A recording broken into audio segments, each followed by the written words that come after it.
Alright, I'm gonna level with you guys on this one. Pest Control is one of my least favorite minigames. It's not enjoyable, and you're not gonna convince me otherwise.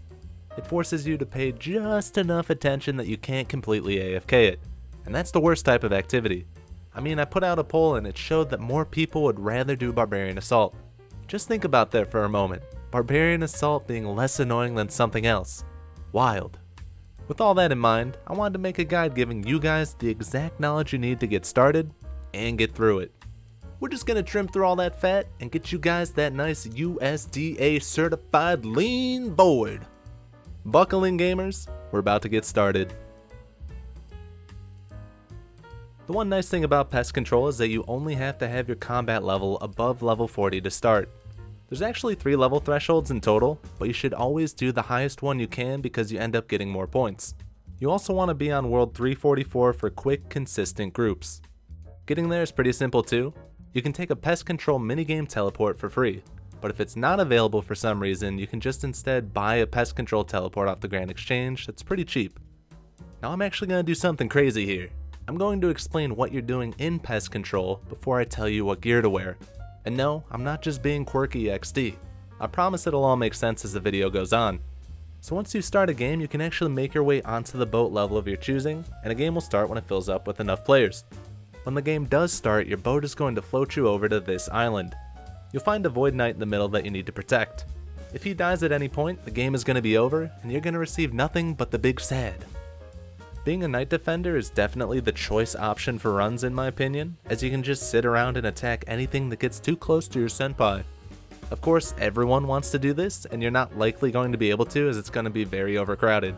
But if you don't see anyone sitting there, then you can be one of the lucky few that get to enjoy this premium experience. This is also probably a good time to mention that there's going to be an activity bar when you're in the game.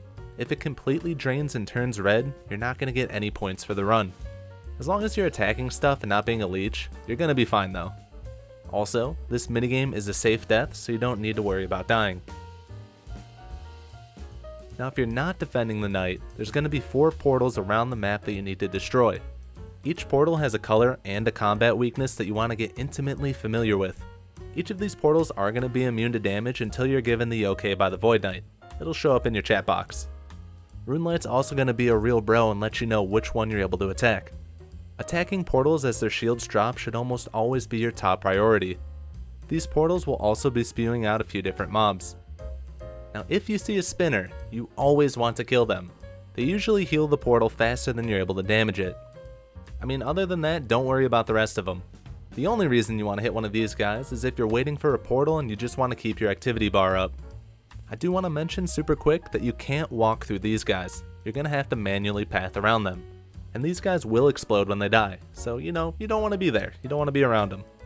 That's actually it though. Once you take out the portals, the game's going to be over. You can queue up to do it another few hundred times until you have all the void you need. Each game on average only takes 2 minutes. I found some interesting stats from a Reddit post that I'll link down below. It is from 2 years ago, but it seems like most of it holds up, if not leaning to be more on the conservative side. But of course, I haven't talked about what gear and inventory is going to look like.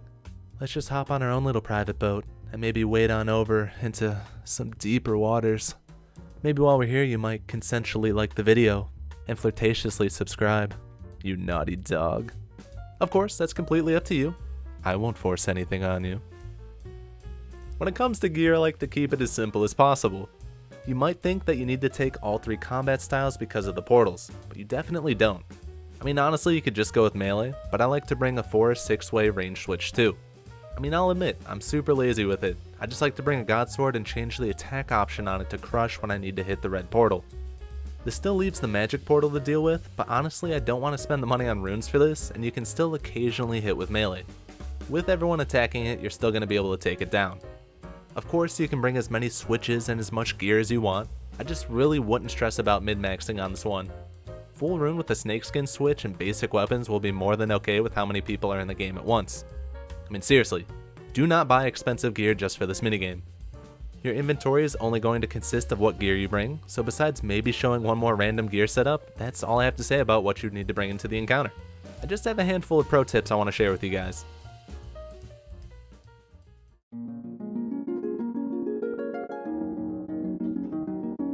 For For the love of God, please attack the spinners when you see them, shut the damn doors if you're the last one out, and be sure to turn on offensive prayers because you get your prayer refilled after every match.